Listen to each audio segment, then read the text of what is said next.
The Family Partnership Project for Education 180 is a project that will help you learn to support and engage families and communities through respectful, reciprocal relationships.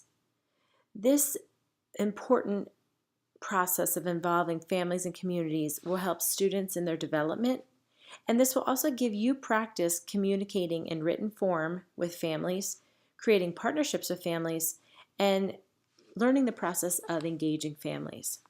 This project has two tasks. Task 1 involves you searching online for 10 resources or ideas for teachers and families to develop quality partnerships and also brainstorm ways to engage families in their education.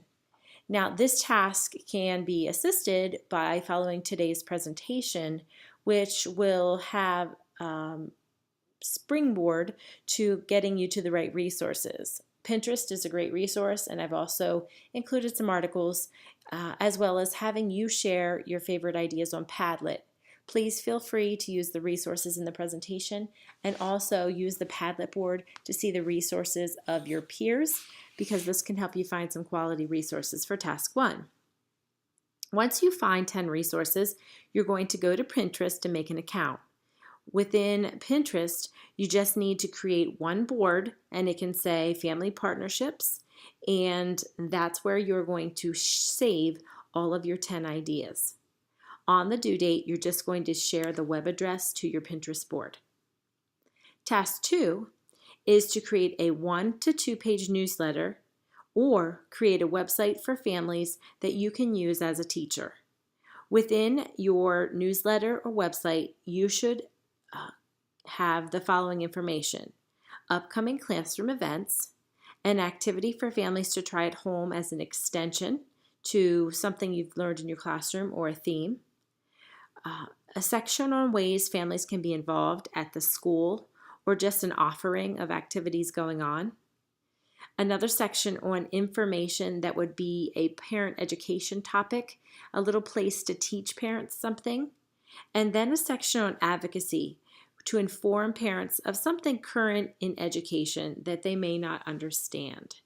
Now, I understand that many of you do not have classrooms of your own, and so you are going to be making this information up on your own.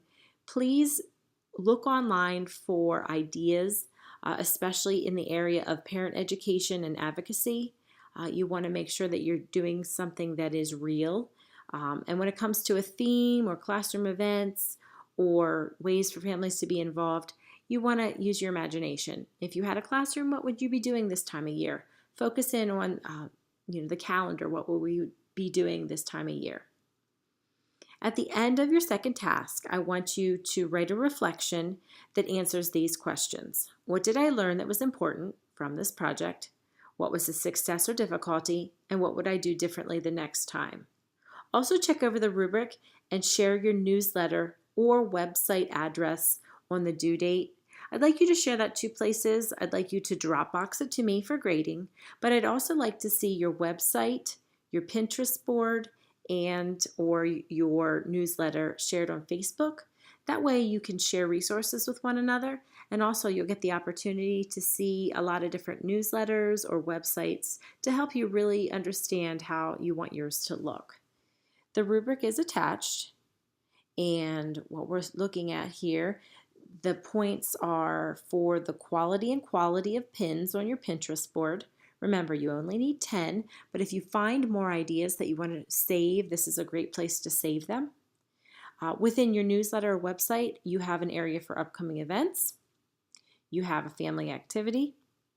You have a family involvement idea. You have a family education idea. You have a current trend or issue area. Your reflection has all your questions answered. And at the very bottom, you can't see it right now, but it says conventions. Remember, if you're communicating in a written form for parents, it's vital that you proofread and also use professional grammar. You want to sound like a professional. You want to write like a professional. It's very important you always look over your work. This is the Family Partnership Project. If you have any questions, please post them on Facebook. Remember, you have 2 parts to this project, but both parts will be shared on Facebook and both parts will be Dropboxed on the due date. Good luck and have fun.